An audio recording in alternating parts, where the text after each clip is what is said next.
Hello everyone. आज हम अरुण कोलटकर की एक बहुत ही powerful and moving poem and old women को डिस्कस करने वाले हैं। तो चलिए स्टार्ट करते हैं। पोएम को स्टार्ट करने से पहले इसके कॉन्टेक्स्ट को देख लेते हैं। तो ये पोएम अरुण कोलटकर ने लिखी है, जो एक बाइलिंगुअल पोएट थे। ये पोएम उनके फेमस पोएट्री कलेक्शन जेजुरी में इंक्लूडेड थी, जो 1976 में पब्लिश हुआ। पोएम के बैकग्राउंड की बात करें तो जेजुरी महाराष्ट्र का एक फेमस पिलग्रिमेज साइट है, तीर्थ स्थल है। एंड कोलटकर ने वहाँ पर ट्रैवल किया, वहाँ की यात्रा की, और वहाँ उन्होंने जो देखा, जो महसूस किया, वहाँ की गरीबी, वहाँ के मंदिर, एंड उन्होंने अपने इन एक्सपीरियंसेस को इस पोएट्री कलेक्शन में शेयर किया है। आज हम इस पोएम एंड ओल्ड वुमेन को डिस्कस करने वाले हैं, जो जेजुरी में इंक्लूडेड थी। इस पोएम के स्ट्रक्चर की बात करें तो ये इस पोएम में टोटल 18 लाइन्स हैं, जो 6 ट्रिपलेट्स यानी 3 लाइन के स्टैंजाज में डिवाइडेड हैं। ये पोएम फ्री वर्ड्स में लिखी गई है एंड इसमें कोई भी रिजिड राइमिंग स्कीम नहीं है। चलिए पोएम की line by line explanation start करते हैं। तो पोएम स्टार्ट होती है इन लाइन से, N old women grabs hold of your sleeve and tags along. Poem एक टूरिस्ट के पर्सपेक्टिव से शुरू होती है, जहाँ पर एक बूढ़ी औरत आती है एंड वो टूरिस्ट की शर्ट पकड़ लेती है। सी वॉन्ट्स अ 50 पैसे coin, she will take you to the horseshoe shrine. वो सिर्फ 50 पैसे मांग रही है एंड बदले में वो टूरिस्ट को हॉर्स शू श्राइन, जो महाराष्ट्र में एक मंदिर है, वहाँ पर उसको दिखाने का वादा कर रही है, उसका ऑफर देती है। You have seen it already. She hobbles along anyway and tightens her grip on your shirt. तो जो टूरिस्ट है उसने वो मंदिर पहले ही देख लिया है, पर वो जो बूढ़ी औरत है वो मान नहीं रही। सी हॉबल्स अलोंग एनीवे, वो लंगड़ाती हुए चल रही है एंड शर्ट को और जोर से पकड़ लेती है। यहाँ उसका जिद्दी होना दिखाया गया है। She won't let you go, you know how old women are, they stick to you like a burr. तो यहाँ पर she won't let you go, वो आपको जानने नहीं देना चाहती। You know how old women are, they stick to you like a burr. यहाँ पर टूरिस्ट का पर्सपेक्टिव दिखाया गया है कि वो क्या सोच रहा है कि ओल्ड वुमेन कैसी होती हैं। They stick to you like a burr. Burr क्या होती है? एक सीड होती है, एक जंगली जो पौधा होता है, उसमें एक बीज होता है जो कांटेदार होता है, उसमें कुछ कांटे निकले होते हैं एंड वो चिपक जाता है। तो जो वो टूरिस्ट है वो उस ओल्ड वुमेन को एक बर्ड से कंपेयर कर रहा है। ये टूरिस्ट की अनोयंस एंड उसके चिड़चिड़ेपन को दिखाता है, उसके एटीट्यूड को दिखाता है। You turn around and face her with an air of finality, you want to end the farce. Tourist गुस्से में मुड़ता है उसे उस फार्स, यानी कि फार्स क्या होता है? एक टाइप का ड्रामा, नाटक।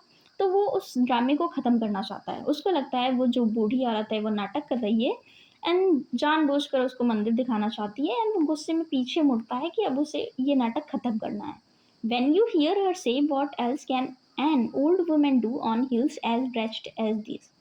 लेकिन जब आप पीछे मुड़ते हैं तब वो बूढ़ी औरत बोलती है, what else can an old women do on hills as dressed as these. तो ये पोएम का सबसे इम्पॉर्टेंट पार्ट है। वो औरत बोलती है कि इन गंदी पहाड़ियों पर एक बूढ़ी औरत और क्या कर सकती है, यानी कि वो एक बूढ़ी औरत अपने सर्वाइवल के लिए इन पहाड़ियों पर और क्या कर सकती है। एंड ये सुनते ही जो टूरिस्ट होता है उसका एटीट्यूड चेंज हो जाता है। You look right at the sky clear through the bullet hole she has for her eyes. आप ऊपर आसमान की तरफ देखते हैं, उस बूढ़ी औरत की जो आंखें हैं वो बुलेट होल्स की तरह गहरी हैं, उसमें बुलेट होल्स की तरह गहरी हैं, मतलब उन आंखों में बहुत दुख है। And as you look on the cracks that begin around her eyes spread beyond her skin. आप जब देखते हैं तो उस औरत की आंखों के पास क्रैक्स पड़े हुए हैं, उसकी स्किन पर क्रैक्स पड़े हैं, झुर्रियाँ पड़ी हुई हैं। And the hill crack and the temple crack and the sky falls with a plate glass clatter around the shatterproof crone who stand alone। Crone क्या होता है? क्रोन इस बूढ़ी औरत को बोला गया है कि टूरिस्ट उसकी आंखों में देखता है जो बुलेट होल्स जैसी गहरी हैं, एंड फिर सब कुछ टूटने लगता है। पहाड़, मंदिर, आसमान, सब कुछ टूटने लगता है। लेकिन वो जो बूढ़ी औरत है वो शैटर प्रूफ है, वो नहीं टूट रही। शैटर प्रूफ क्या होता है कि कभी ना टूटने वाली चीज़। तो जो बूढ़ी औरत है वो एक शैटर प्रूफ की तरह है कि सब कुछ टूट रहा है, लेकिन जो बूढ़ी औरत है वो हु स्टैंड अलोन, वो अकेले खड़ी है, वो नहीं टूट रही। And you are reduced to so much small change in her hand.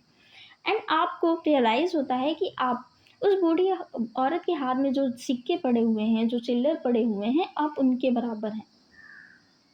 यानी कि उस बूढ़ी औरत के एक्सपीरियंस, उसके पेन के आगे जो टूरिस्ट होता है वो अपने आप को बहुत छोटा महसूस करता है और उसको रियलाइज़ होता है कि वो कितना गलत था इस बूढ़ी औरत के एक्सपीरियंस के आगे। इस पोएम के थीम्स की बात करें तो इसमें काफ़ी सारे थीम्स हैं।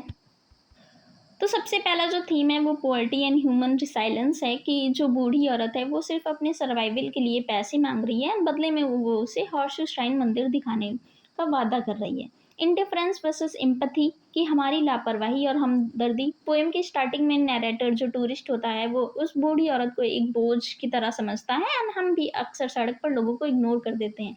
लेकिन जब वो बूढ़ी औरत सवाल पूछती है तब नैरेटर का जो पर्सपेक्टिव होता है वो चेंज हो जाता है एंड ये थीम हमें बता रहा है कि कैसे हम दूसरों को दुख को इग्नोर करते हैं जब हम उनकी नज़रों में नहीं देखते। फिर इसमें एक और थीम है the reality of pilgrimage and faith. यहाँ पर धर्म एंड आस्था की सच्चाई को दिखाया गया है। अरुण कोलटकर की जयझुरी कलेक्शन ही इसलिए फेमस है क्योंकि वो दिखाते हैं कि कैसे मंदिरों एंड जो धार्मिक स्थल होते हैं वहाँ पर एक तरफ भक्त होते हैं तो दूसरी तरफ वहाँ की गरीबी, वहाँ के मंदिर, लेकिन वो औरत मंदिर के अंदर नहीं है, उसके बाहर खड़ी है एंड ये दिखाता है उन पिलग्रिमेज साइट्स की सच्चाई को, वहाँ की गरीबी को। इंटरनल एंड एक्सटर्नल कोलैप्स को दिखाया गया है कि पोएट ने एक बहुत सुंदर इमेज यूज़ की है, sky falls and hills crack. ये दिखाता है कि जब हमें किसी के पेन का एहसास नहीं होता तो हमारा पूरा नज़रिया टूट जाता है, कि जब हम किसी के पेन को देखते हैं तब हमारा पूरा नज़रिया बदल जाता है, टूट जाता है एंड नैरेटर का सेटर प्रूफ औरत को देखने का जो ढंग है वो बदल जाता है एंड उसका जो घमंड है, उसका जो ईगो है वो टूट जाता है एंड उसको रियलाइज़ होता है कि वो स्मॉल चेंज के बराबर है। इसमें पर्सपेक्टिव एंड ईगो को दिखाया गया है कि पोएम के एंड में नैरेटर खुद को स्मॉल चेंज समझने लगता है एंड ये दिखाता है कि कैसे जब सच्चाई हमारे सामने आती है तो हमारा ईगो कैसे ख़त्म हो जाता है एंड हम जो खुद को सुपीरियर समझते हैं वो उस बूढ़ी औरत के आगे कुछ भी नहीं है, उसके पेन एंड एक्सपीरियंस के आगे कुछ भी नहीं है। अब हम इस पोएम के क्रिटिकल एनालिसिस की बात करें तो कोलटकर ने प्लेट ग्लास क्लैटर और बुलेट होल्स जैसी इमेजेस का यूज़ किया है एंड ये बहुत ही शार्प एंड पेनफुल है। पोएम की लैंग्वेज सीधी एंड डायरेक्ट है जो इसके मैसेज को और पावरफुल बनाती है। वीडियो पसंद आई है तो लाइक शेयर एंड सब्सक्राइब करें। Thank you for watching.